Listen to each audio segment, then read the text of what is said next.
ایک دفعہ کا ذکر ہے، فرض کا قرض۔ انہوں نے 1965 میں اپنی جان کا نذرانہ دے کر ملک و قوم کا وقار بلند کیا۔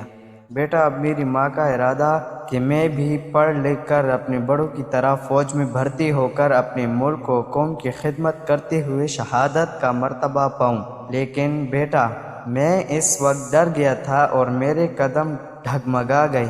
پھر میں گھر سے بھاگ کر شہر چلا آیا تھا۔ اس وقت میری عمر بشکل 13 سال ہوگی۔ پھر وقت گزرتا گیا اور میری عمر بڑھتی گئی، زندگی اپنے رنگ کھولتی گئی اور میں زندگی کی جھنجھٹوں میں ایسا کھویا کہ پلٹ کر دوبارہ گاؤں نہیں گیا۔ اتنا عرصہ بیت جانے کے بعد بھی میں اپنے دل سے ماں کی محبت کو نہ نکال سکا۔ میرے کانوں میں ایک ہی صدا گونجتی ہے، بیٹا تم کہاں چلے گئے ہو؟ شام ہونے سے پہلے گھر واپس لوٹ آنا، ورنہ اندھیرے میں تم راستے بھول جاؤ گے۔ بچپن کی ایک چھوٹی سی بھول نے مجھے اپنی جنت سے کوسوں دور کر دیا۔ ماں کے قدموں کو چھونے کی آرزو ہمیشہ میرے دل میں رہے گی۔ بیٹا، زندگی تو موت کی امانت ہے، اور اس وقت میں نہیں جانتا تھا شہید جب ملک و ملت کے لیے اپنی جان کا نذرانہ پیش کرتا ہے تو پوری قوم کا سر فخر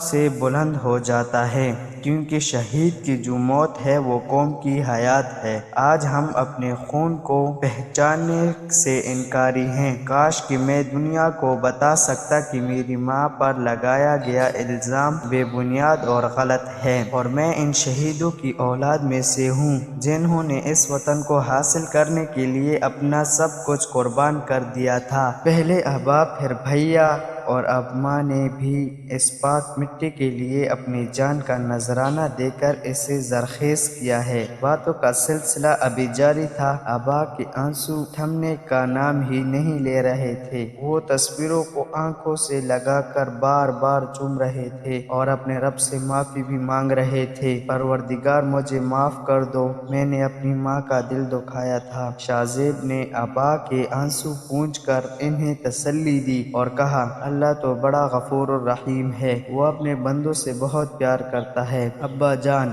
آپ نے سچے دل سے توبہ کر لی ہے تو وہ ضرور آپ کو معاف کر دے گا، کیونکہ وہ تو ہماری نیتوں کو جانتا ہے۔ اس کے بعد شاہ زیب نے اپنے بڑوں کی تصویریں سامنے رکھ کر وعدہ کیا کہ وہ بڑا ہو کر اپنے دادا اور تایا کی طرح فوج میں بھرتی ہو کر ملک و قوم کی خدمت کروں گا۔ پھر وقت گزرنے کے ساتھ ساتھ شاہ زیب بڑا ہو گیا اور اسے فوج کی نوکری مل گئی۔ وادی سوات میں پاک آرمی دہشت گردوں کے خلاف آپریشن کر رہی تھی۔ شاہ زیب اپنی ٹریننگ مکمل کر چکا تھا اور ایک فوجی دستے کے ساتھ وادی سوات روانہ کر دیا گیا۔ ایک رات چوکی پر دہشت گردوں نے حملہ کر دیا۔ پاک آرمی کے جوانوں نے اس حملے کا بھرپور جواب دیا، دشمن کے حملے کو پسپا کر کے رکھ دیا، جس سے دشمن کا کافی نقصان ہوا۔ پاک آرمی کے ان جوانوں میں سب سے آگے شاہ زیب تھا۔ جب الوطنی کا حصول شہادت کی خاطر وہ خوف جذبے سے لڑ رہا تھا، تمام دہشت گرد مر تو گئے مگر اس فائرنگ کے نتیجے میں 2-3 سپاہی زخمی ہوئے اور ایک گولی شاہ زیب کی ٹانگ پر آ لگی، مگر وہ جو نمبر